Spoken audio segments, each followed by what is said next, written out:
Hi and welcome back to my playthrough of Adventurer. And I think there were no real major goofs, at least no one made me aware of some. Thanks so much for all of your interest. So I'm really now excited to keep going. And again, I think this is the first thing that will happen during each round. These, I think, Ghost Riders or so, they will move closer to us. If they ever reach us, we have immediately lost the game. It's some kind of a timer, and I'm not sure if I was extremely unlucky. I think I really stumbled upon that in turn 1 or maybe turn 2 or so of the game, or if there's something that theoretically happens relatively often in the game to really act as some kind of a timer. So we are basically ready to move into the first city here. So we are now dealing with different kind of events. And maybe that is something I can actually show you in my printed copy of the rules here. Air 103 City. This actually is only available when in a hex with a city. And this also gives me some opportunities to show the real old school but cool artwork that this game includes. So everything that you see that looks really very fancy and very graphical, that's something I typically do with some kind of Gen AI, take it or leave it. But everything that you see here is part of the book, is part of, let's say, the game itself. You are in a large city. Many people of various social classes are here purchasing, selling wares and going about their daily lives. We are rolling a d10, so let's quickly do that. Again, I'm rolling my metal dice and that's a 6. You must choose one. Visit the inn, visit the tavern, visit the emporium. Now, forgive my ignorance here, but I'm not 100% sure what the difference between an inn and a tavern is. Maybe an inn is something where you can also sleep, whereas the tavern is something where you typically only drink. Maybe that's the distinction. I don't know. I really don't know actually. Maybe, yeah, we didn't suffer any wounds or whatnot. So maybe we are going to the tavern instead. So E46. You are in a tavern, lit sconces, lit the walls. There is a murmur of patrons while they laugh and drink. Again, we are rolling a d10 here, so let's quickly do that. Here it is, and that's a 3. This can't be good. If your aura shield is you're stopped by the guards. No, we are not. We are not that well known. A patron feels they recognize you. Aura shield up by 1, and then we are rolling a d6, and on a 1 we are going to E51. But first of all, our aura shield does go up. And then we are rolling a d6. Again, we are rolling my J-Play die. This is the one, my logo, and it's a 4. So I think nothing actually happens. Interesting. So this was kind of a lame day in the city. I think we don't have to move in this game, so we could stay here actually and maybe try it again, maybe go to the tavern. Maybe we have to roll a die anyway, but I really feel like we haven't really explored anything. No, we will definitely spend another day in the city. New day, new luck. These guys will move closer to us. We are not going to move. We will stay where we are, but this also means we are rolling the d10 again. As I really don't know the game, I don't know what to hope for actually. I mean, good results or high results seem to be beneficial, but this is a 5. It's basically the same thing. Tavern, no, tavern was lame. Maybe we go to the emporium. Yeah, let's do that. You visit an emporium. So let's roll that. Oh gosh, are you kidding me? A 1. A 1 I think is terrible. You are stopped by the city guard. Oh gosh, E1008. This can't be good. Interesting stuff. You are stopped by the city guard. Attempt an intellect skill check, table C, relatively high difficulty and a -3. Good thing is we are still on 3 though, so there is at least we're not getting a penalty, but it's still a pretty tough test, I think. So we're looking at this column here. Yeah, this is pretty brutal, so we need to roll at least a 6 to 7. And oh, that's a 5. I think I am going to spend one of my hero points actually to reroll that. I want to pass. Oh no, it's a 4. I think let's not spend another one. So we failed. If I would have accepted the 5, we would have indeed gained another hero point here. But yeah, I think I wanted to pass that, even though I really don't know the outcome here. So we are rolling a d6 now, and that's a 3. A 1 could have been fun. They impose a levy of d4 gold pieces for you and each companion in your party. Okay, we don't have. If you pay the levy for you and your companions, aura shield down 1. Okay, if you don't, I think we can read that. Oops. if you don't pay the determined amount, you can allow yourself to be arrested or you can fight the guards. Oh, with 2. We would gain the 2 experience points here, which would give us a level up. We are at 13. Honestly, I'm not going to spend the money. We could afford it in theory. Maybe we do want to roll first, but actually, I think I want to allow myself to get arrested for the remaining 2 points.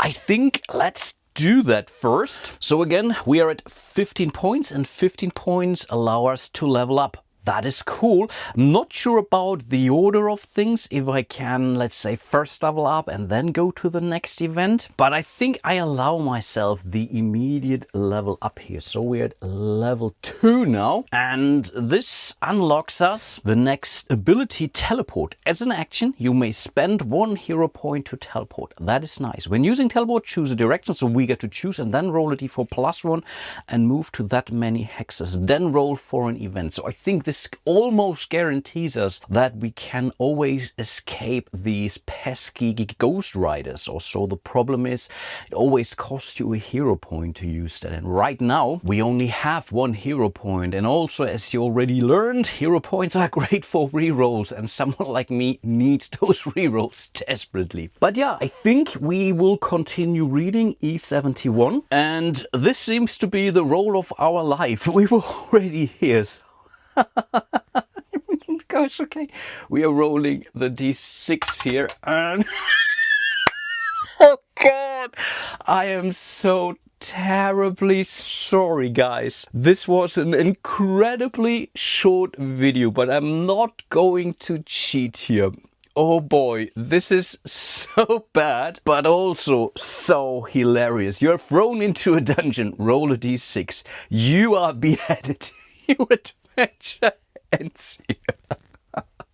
Yeah, at least we made it to level 2. We made not an insane amount of cash. I believe we started with 2 gold pieces and gained 1. Out of the, remind me, I think 500. So we are only 497 short. But I think this is definitely a lesson learned.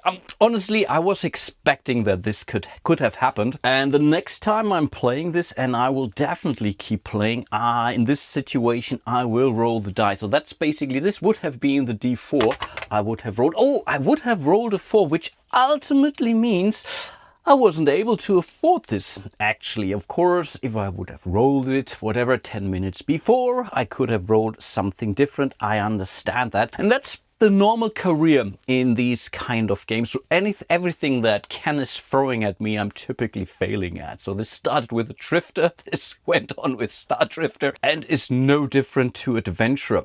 I have to admit that this is the first time I'm playing Adventurer here. For all my other playthroughs, I played the Drifter and Star Drifter before. I believe at least the Star Drifter, or did I also went into this blindly? I remember for sure that I played the Drifter a couple of times before I dared into this, but not 100% sure about the Star Drifter. But ultimately, I really failed miserably. I do remember winning the Drifter, one with an extremely lucky, I think 2 events or so, which gave me an insane amount of dollars in the end. But all the other attempts, and I played all these 3 games, I don't know, maybe 10, 12 times or so. Overall, I didn't really make it. So basically once with a very lucky couple of events with the Drifter here. All the others I failed miserably. But again, that's all part of the experience. And the cool thing really is, it's really not that bad, because again, ultimately I could really say, I will keep that character here, I will use the same sheet. Maybe again, I will only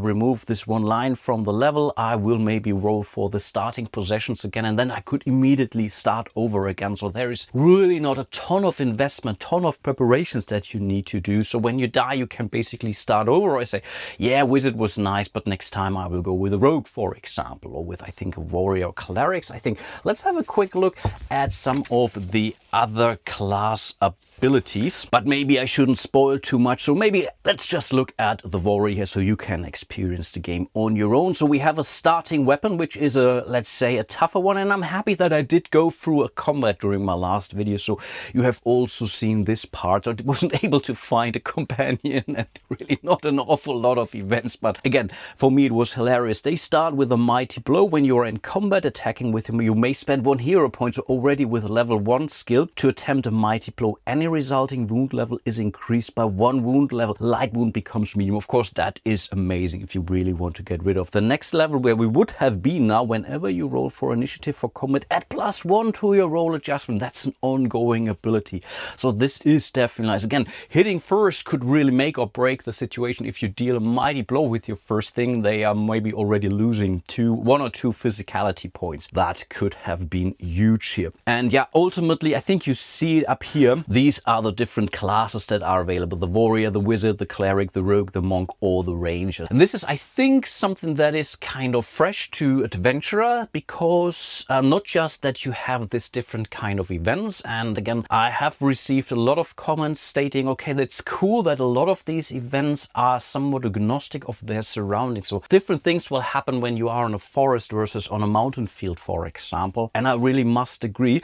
So this is already a great improvement. But then again, your playstyle also changes dramatically on basically you are starting with. You maybe, again, for warrior, you may want to go for more fights, for example. Maybe I could imagine that someone like a ranger maybe has ranged weapon or so. Again, I didn't look at all of those. It's the first time I'm playing this, but I think really, especially Adventurer seems to be the most mature game of the line. I mean, no surprise, it's the 3rd game at least that I know of in the series here. I like the theme, and the one thing I keep telling Ken is that I want to see a pirate themed game in the series, and I can't stress that enough. This would be so cool, and I think this would also greatly match this whole mechanic here. For example, yes, you have to go into ship combat, but then again, you had something similar already in Star Drifter, so you don't really need to reinvent a whole lot. You can go for even mythical monsters, you can go for treasure hunter. That could be a cool mechanic. But until then, I will definitely play Adventure at least 1 or 2 more times at least, and maybe